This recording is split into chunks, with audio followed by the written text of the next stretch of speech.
Değerli izleyicilerimiz, hal-hazırda biz qızıla baxırıq. Yəni bildiyiniz kimi qızıl dünən, yəni fantastik bir hərəkət elədi. 130 dollara qədər yüksəkliyə qalxdı.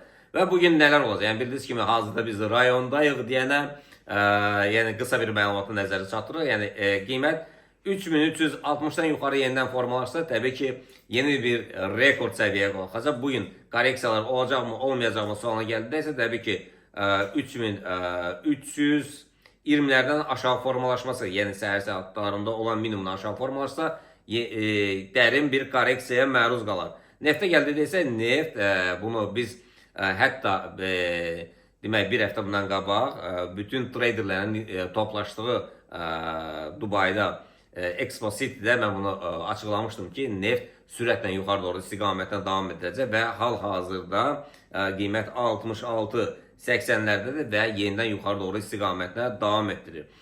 Keçək biz funtun dollar rəqabətinə dünən biz satış əməliyyatlarını nəzər çatdırmışdıq. 1.32-500'lər təbii ki, ondan aşağı formalaşdı və aşağı doğru istiqamətlə davam etdirir. Bugün 1.32-300'dən yuxarı formalaşdı alışlar, 1.32'dən aşağı formalaşdı isə satışlar gələcək. Keçək biz Euro dollar rəqabətinə. Euro dollar rəqabətində maksimum nöqtə 1.14-100'lərdir. Bundan yuxarı formalaşsa yenidən yuxarı doğru, amma satışlar isə 1.13-350'lərdən gələcək. Digər cütlüklər gəldi isə biz təbii ki, qısa bir məlumatı Bitcoin haqqında sizə verək. Bitcoin da dünən yeni bir minimuma imza ata bilmədi. Səhər saatlarında biz bu nöqtəni 83.100'lərə, 83.100'lərə nəzər çatdırmışıq. Amma alış əməliyyatlarında az da olsa gəldi. Bugün alış əməliyyatları gələcək 84.800'lərdən, satışlar isə 83.800'lərdən gələcək. Və keçək biz Euro dollar rəqabəti haqqında biz məlumat verdik. Dolların Yaponiya rəqabəti haqqında isə dünən satış əməliyyatlarını təbii ki, imza attı.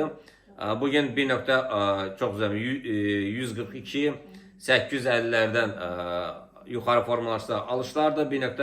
1.142-400'dən aşağı formalaşsa satış əməliyyatlardır. Keçək biz digər cütlüklər dolların franka olan rəqabəti tam olaraq alış nöqtələri 0.81, yəni 82'lər olsa daha yaxşı olar alış əməliyyatlarından. 81-800'lər isə satış əməliyyatlarıdır. Və əsasən də gündəmdə olan qızıldır. Qızıl yuxarıda deyək ki, qərar tutub və yəni maksimum bir səviyyədir. Yəni ilin rekord səviyyəsidir hələ ki bu günə qədər. Yenidən təbii ki, korreksiyadan sonra yüksəkliyə doğru irəliləyişlər olacaq. Amma dərin bir korreksiya təbii ki gözlənilir. Sağ olun, inşallah görüşmək ümidi ilə.